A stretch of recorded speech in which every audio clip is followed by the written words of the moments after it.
Hello and नमस्कार मित्रों, मैं विजय। स्वागत है आपका हमारे यूट्यूब चैनल मैथ अटैक में।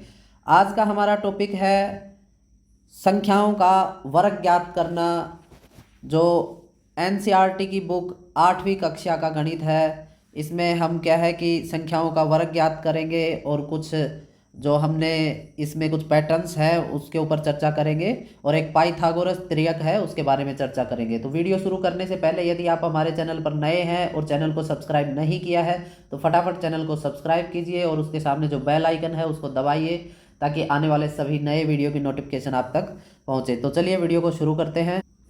तो हमारा जो पहला पॉइंट है वो है संख्याओं का वर्ग ज्ञात करना।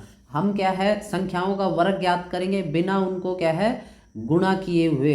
तो मान लीजिए हमारे पास कोई संख्या है कि 23, और हमें इसका क्या है वर्ग ज्ञात करना है। तो इसका वर्ग ज्ञात करने के लिए क्या है कि 23 को क्या है 2 बार हमें गुणा करना है, तब हमें इसका क्या है वर्ग मिलेगा। लेकिन हम क्या है इसको बिना गुणा किए हुए, बिना गुणनफल के हम क्या है इसका वर्ग ज्ञात करेंगे। तो आपने पिछली कक्षाओं में पढ़ा होगा बीजीय गणित में कि a जमा b इसका वर्ग क्या होता है, a का वर्ग जमा 2ab और जमा b का वर्ग। ये जो सूत्र है ये आपने क्या है पिछली कक्षाओं में पढ़ा होगा। इसी के साथ एक और सूत्र है हमारे पास, a माइनस बी इस पूरे का वर्ग। वो क्या होता है a का वर्ग माइनस 2ab जमा b का वर्ग। तो ये जो दो सूत्र हैं आपने बीजीय गणित में पिछली कक्षाओं में पढ़े होंगे। तो हम क्या है जो हमारा ये वाला जो सूत्र है पहला वाला, उसकी सहायता से हम क्या है इसका वर्ग निकालेंगे। हमारा अगला पॉइंट है वर्ग के अन्य प्रतिरूप, अदर पैटर्न्स इन स्क्वेयर्स। तो वर्ग के अन्य प्रतिरूप क्या होते हैं उसके बारे में थोड़ा हम डिस्कस कर लेते हैं। जो हमारा पहला पॉइंट था वो अच्छे से समझ में आ गया हमें कि क्या करना है, उसको तोड़ के दो ए और बी के रूप में लिखना है। तो अभी जो हमारा अगला जो पॉइंट है वो है वर्ग के अन्य प्रतिरूप। तो चलिए इस पे डिस्कस करते हैं। मान लीजिए हमारे पास कोई संख्या है जिसका जो इकाई का अंक क्या है 5 है। जैसे हमारे पास क्या है 15, हमें क्या है इसका वर्ग निकालना है। तो जब हम इसका वर्ग निकालते हैं तो हम हमारे पास कितना प्राप्त होता है, हमारे पास प्राप्त होता है 225 15 का। तो इसमें क्या है कि आप एक चीज़ देखेंगे कि 5 का जो वर्ग है वो कितना है 25, और इसको हम कैसे लिख सकते हैं 200 जमा 25। 225 को क्या लिख सकते हैं 200 जमा 25, मतलब क्या है 2 गुणा 100 जमा 25। इसी प्रकार हम क्या है 2 सैकड़ा, 100 का क्या मतलब होता है सैकड़ा, या 2 सैकड़े, इसको क्या लिख सकते हैं हम 2 सैकड़े लिख सकते हैं, जमा 25। इसी प्रकार क्या है हमारे पास मान लीजिए 25 का हमें वर्ग करना है। तो वो कैसे होगा, आप देखेंगे कि यहाँ पे 25 का होता है 625। तो इसको हम कैसे लिख सकते हैं 600 जमा 25, मतलब 6 गुणा 100 जमा 25। तो यहाँ पे आप देखेंगे 6 सैकड़ा या 6 सैकड़े जमा 25।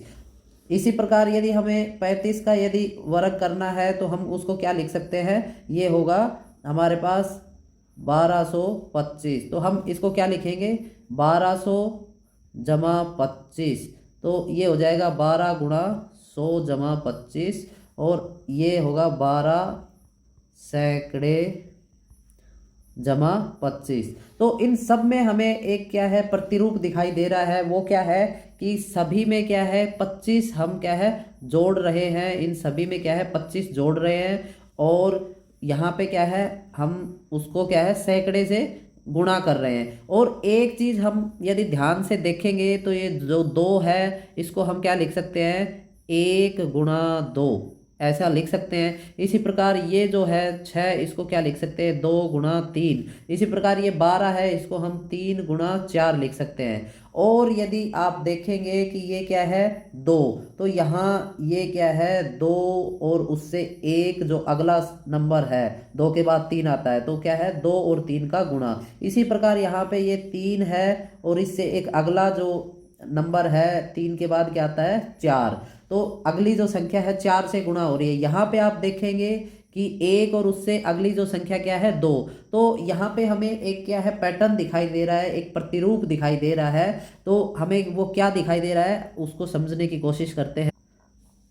मान लीजिए जैसे ये 15 है, हमें इसका वर्ग करना है, तो हमें ये क्या है कि जो संख्या है, मान लीजिए ये संख्या है n, उसको हम क्या है उसमें एक जोड़ने के बाद हमें क्या है गुणा कर रहे हैं, इतने हमें सैकड़ा प्राप्त हो रहा है या सैकड़े प्राप्त हो रहे हैं जमा 25।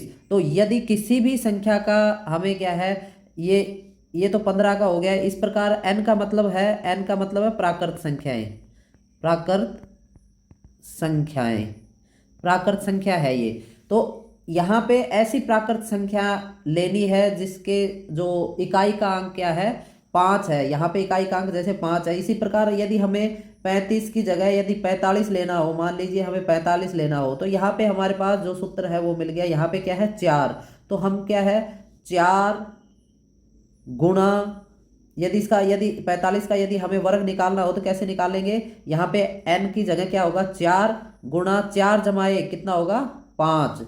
तो इतने गुणा में तो हमें क्या करना है सैकड़े लेने हैं और उसमें 25 जोड़ देना है। तो हमें ये कितना होगा 20 गुणा सैकड़ा, तो मतलब क्या होगा 20 जमा 25। तो यहाँ पे आप देखेंगे 20 मतलब 2000, 20 को 100 से गुणा करेंगे तो 2000 जमा 25, तो आप देखेंगे ये होगा 2025। तो 45 का जो वर्ग है वो क्या होगा 2025। इस प्रकार हमें क्या है ये जो सामान्य सूत्र है, किसी भी संख्या कोई भी संख्या है उसका अंतिम अंक यदि 5 है, मान लीजिए ये जो संख्या है n और यहाँ पे गुणा 10, क्योंकि ये क्या है 40 जमा 5, 40 को क्या लिख सकते हैं 4 गुणा 10 जमा 5। तो इस प्रकार क्या है ये क्या है n गुणा 40 जमा 5। यदि हमें इसका वर्ग ज्ञात करना है तो वो क्या होगा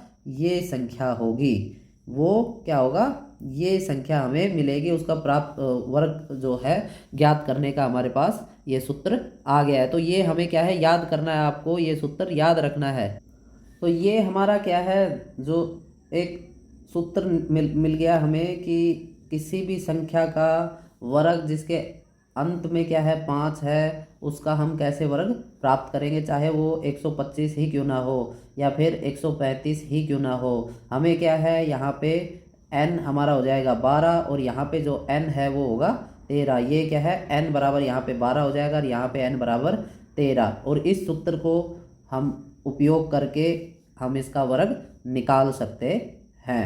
तो इस प्रकार क्या है हमारा जो दूसरा पॉइंट है वो क्लियर हुआ। अब हम अगले पॉइंट की तरफ आगे बढ़ते हैं। पाइथागोरस त्रियक, हमारा जो अगला पॉइंट है वो है पाइथागोरस त्रियक। पाइथागोरस त्रियक क्या होता है, पाइथागोरियन ट्रिपलेट्स, ये क्या होता है आपने पाइथागोरस परिमेय पढ़ा होगा। जो समकोण त्रिभुज होती है उसमें क्या है पाइथागोरस परिमेय हम यूज करते हैं, पाइथागोरस थ्योरम यूज करते हैं। तो ऐसा ही कुछ त्रियक का मतलब होता है 3।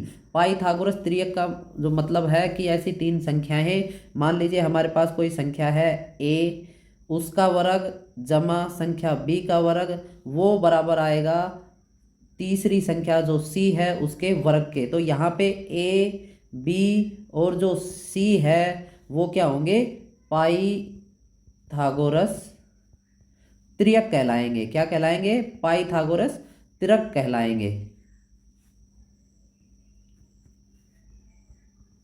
तो यहाँ पे आप देख सकते हैं यदि हमें कोई संख्या 3 संख्या दी गई होती है जिनका क्या है कि 2 के वर्गों का योग तीसरी संख्या के वर्ग के बराबर आ जाए, तो वो जो तीनों संख्याएं हैं वो क्या कहलाएंगी पाइथागोरस त्रियक कहलाएंगे। चलिए हम इसको उदाहरण की सहायता से समझने की कोशिश करते हैं। मान लीजिए हमारे पास क्या है, संख्या है 4 का वर्ग और 5 का वर्ग। तो 4 का वर्ग क्या आएगा, 16, और 5 का वर्ग जो आता है वो क्या आएगा, 25। तो इसमें क्या है आप देखेंगे, और एक और संख्या मान लीजिए हमारे पास 3, तो इसका वर्ग जो है वो कितना आएगा, 9। तो यहाँ पे आप देख सकते हैं 3 का वर्ग जमा 4 का वर्ग वो कितना होगा, 9 + 16, तो वो कितना होगा, 25। और ये जो 25 है ये क्या है, ये 25 5 का वर्ग है। तो इस प्रकार 3 का वर्ग जमा 4 का वर्ग वो हमारे पास क्या होगा, 5 का वर्ग। तो इस प्रकार जो 3 4 और 5 है वो क्या होंगी, पाइथागोरस तिरक कहलाएंगी, पाइथागोरस तिरक है।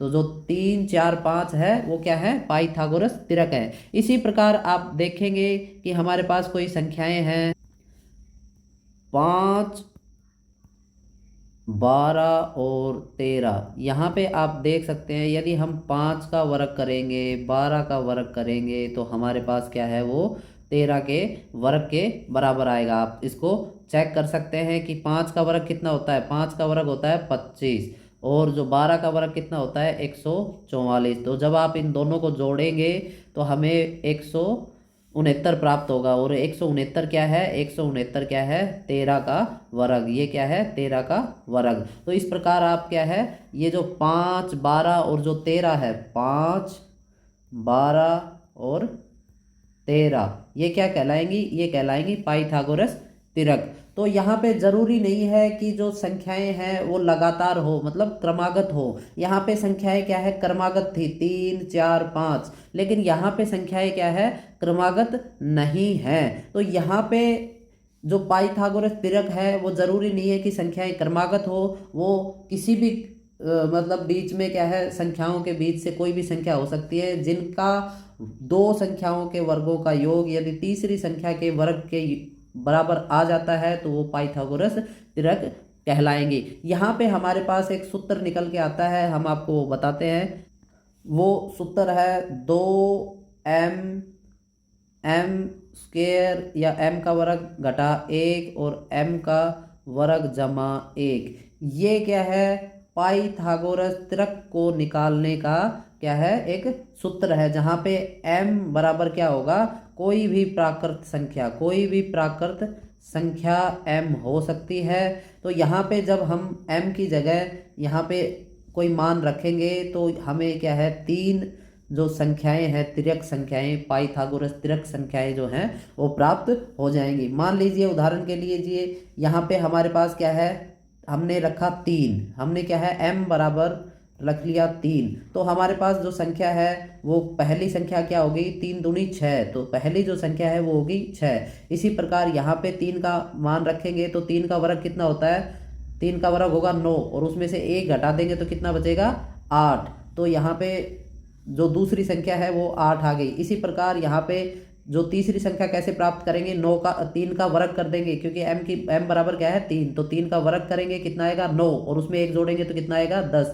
तो ये 6 8 और 10 क्या है, पाइथागोरस तिरक है। आप इसको चेक कर सकते हैं, 6 का वर्ग जमा 8 का वर्ग वो क्या होगा, 10 के वर्ग के बराबर होगा। आप चेक कर सकते हैं, जो 6 है उसका वर्ग कितना होता है 36, और 4 का वर्ग कितना, 8 का वर्ग कितना होता है 64। तो यहाँ पे आप जब इनको जोड़ेंगे तो हमारे पास 100 प्राप्त होगा, और 100 क्या है, 10 का वर्ग। तो ये क्या है, पाइथागोरस तिरक कहलाएंगे। जो 6 8 और 10 जो है वो पाइथागोरस तिरक कहलाएंगे। इसी प्रकार यदि हम इसकी जगह m की जगह यदि 4 रख दें, यहाँ पे अभी हमने 3 रखा, तो यदि 4 रखेंगे तो ये क्या होगा, 4 दूने 8, और उसके बाद यहाँ पे 4 का जो वर्ग है वो कितना होता है 4 16 में 1 घटाएंगे तो कितना होगा 15। तो जो दूसरी संख्या है वो 15 आ जाएगी। इसी प्रकार यहाँ पे 16 जमा 1 तो कितना होगा 17। तो यहाँ पे ये जो 8 15 और 17 है ये क्या है, पाइथागोरस तिरक होंगी। यहाँ पे इसका जो वर्ग है और इसका जो वर्ग है उनका यदि योग करेंगे तो वो तीसरी संख्या जो है उसके वर्ग के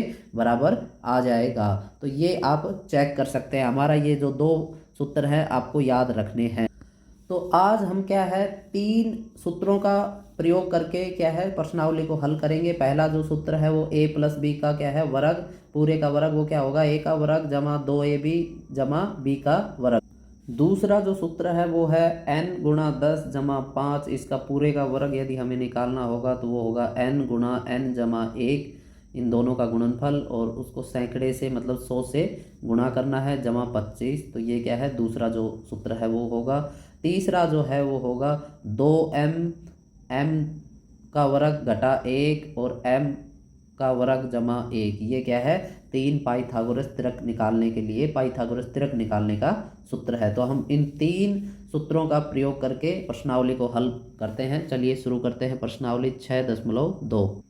हमारा जो पहला सवाल है वो है निम्न संख्याओं का वर्ग ज्ञात कीजिए। तो हमें क्या है इसका वर्ग ज्ञात करना है। तो जो 32 है हम इसको क्या लिख सकते हैं 30 जमा 2, और इसका पूरे का क्या है वर्ग। तो यहाँ पे 32 का यदि हम वर्ग निकालेंगे तो वो क्या होगा 30 का वर्ग जमा 2 गुणा 30 गुणा 2 जमा 2 का वर्ग। यहाँ पे क्या है 30 का क्या होगा 900 जमा ये क्या होगा 2 दूने 4 और 4 तिये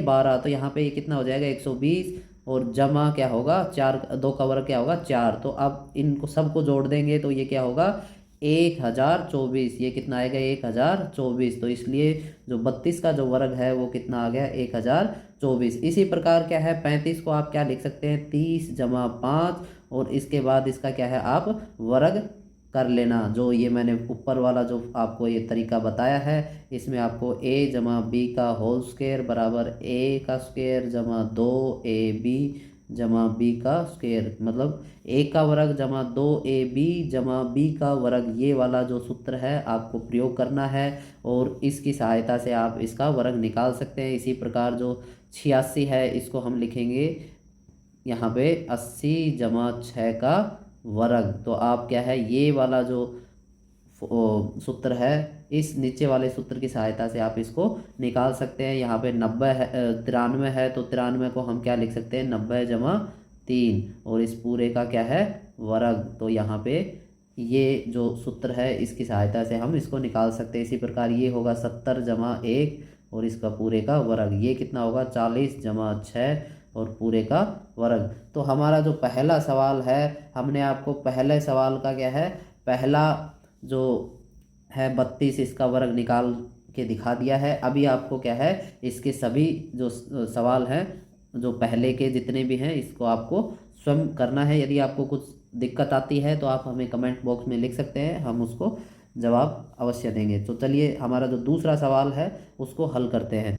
हमारा दूसरा सवाल है पाइथागोरस त्रिक लिखिए जिसका एक सदस्य है 6।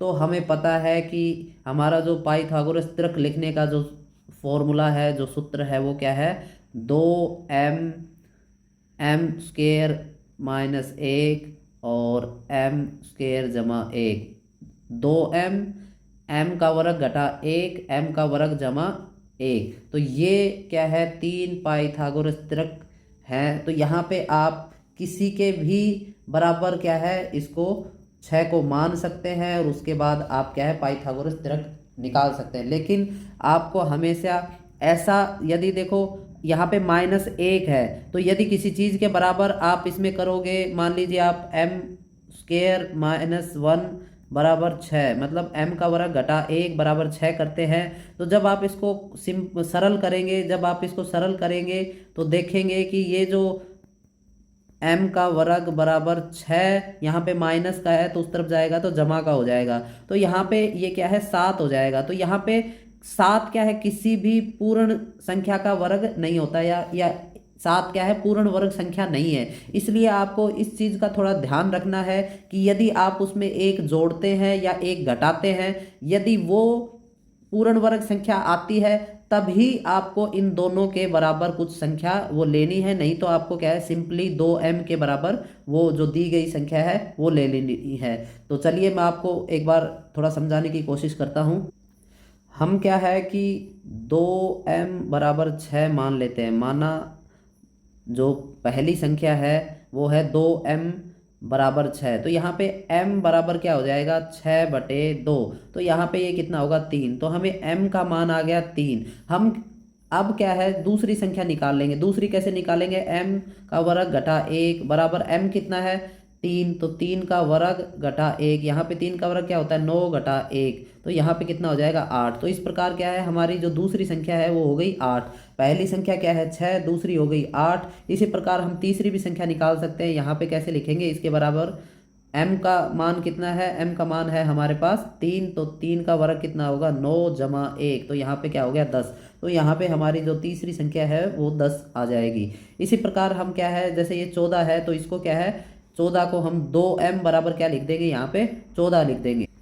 हम मान लेंगे कि माना 2m बराबर क्या है 14। तो हम यह 14 कर लेंगे। तो m बराबर क्या होगा 14/2। ये जो 2 है ये नीचे आ जाएगा तो यहाँ पे कट जाएगा 7। तो m बराबर कितना आ गया हमारे पास 7। अब हम क्या है जो m² - 1 है उसकी जगह क्या लिख देंगे m² - 1। तो m का मान हमारे पास आ गया 7। तो 7 का वर्ग घटा 1। तो 7 का वर्ग हमें पता है कि कितना होता है 49 घटा 1। तो यहाँ पे कितना हो गया 48। तो आप देखेंगे कि इसके बराबर क्या है जो m² - 1 बराबर क्या हो गया हमारे पास, हमारा जो दूसरा जो संख्या है वो कितना आ गया 48। 39 घटा 1 तो बराबर 48। तो दूसरी संख्या कितनी आ गई 48। इसी प्रकार क्या है हम तीसरी संख्या निकाल लेंगे। वो कैसे निकालेंगे, m², m कितना है 7। तो 7 का स्क्वायर कितना 49 जमा 1। तो वो क्या आ गया 50। तो हमारे पास जो तीसरी जो संख्या है वो कितनी आ गई 50। तो इस प्रकार हम क्या है 3 संख्याएं ज्ञात कर सकते हैं। यहाँ पे आप देखिए हमारे पास कितना है